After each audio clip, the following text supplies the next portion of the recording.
ஒரு பவுலில் தண்ணி சேர்த்து அது கூட இந்த தோல் நான் வந்து சேர்த்துக்கிறேன். இது நல்லா கொதிக்கணும். அண்ட் இப்படி கொதிக்கும்போது அந்த லெமனில் இருக்கக்கூடிய அந்த ஃப்ளேவர் எல்லாமே இறங்கும். கூடவே ஒரு ஸ்பூன் அளவு பேக்கிங் சோடா நான் சேர்த்துக்கிறேன். பேக்கிங் சோடா இல்லை அப்படின்னா நீங்கள் நார்மலாக சமையலுக்கு யூஸ் பண்ணுற ஆப்பா சோடா சேர்த்துக்கிறலாம். ஸோ இதை நான் வந்து தனியாக ஒரு பவுலில் ஊற்றி வச்சிடுறேன். இது நல்லா சூடாக இருக்கும்போதே நம்ம டெய்லி யூஸ் பண்ணக்கூடிய நம்மளுடைய ப்ரஷ்ஷை வந்து நம்ம க்ளீன் பண்ணவே மாட்டோம். பட் அதில் நிறைய ஜெர்ம்ஸ் இருக்கும். சம்டைம்ஸ் நம்ம யூஸ் பண்ணும்போது அதில் மஞ்சள் கரை எல்லாமே பட்டு இருக்கும்.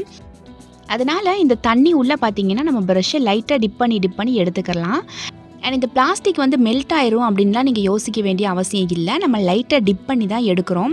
ஸோ இந்த பிளாஸ்டிக் வந்து ரொம்ப ஸ்ட்ராங்காக தான் இருக்கும். ஸோ ஒன்றோட ஒன்று லைட்டாக நம்ம தேய்ச்சி விட்டுட்டு இந்த மாதிரி டிப் பண்ணி எடுக்கும்போது அந்த ப்ரஷ்ஷில் இருக்கக்கூடிய கிருமிகள் எல்லாமே நீங்கிடும். அண்ட் அந்த ப்ரஷ்ஷில் ஏதாச்சும் பேட் ஸ்மெல் இருந்துச்சு அப்படின்னாலுமே உங்களுக்கு ஃபுல் அண்ட் ஃபுல் நீங்கிடும். அண்ட் பார்க்குறதுக்கு நல்லா பளபளப்பாக சுத்தமாகவும் இருக்கும். அண்ட் நமக்கு மனசுக்கு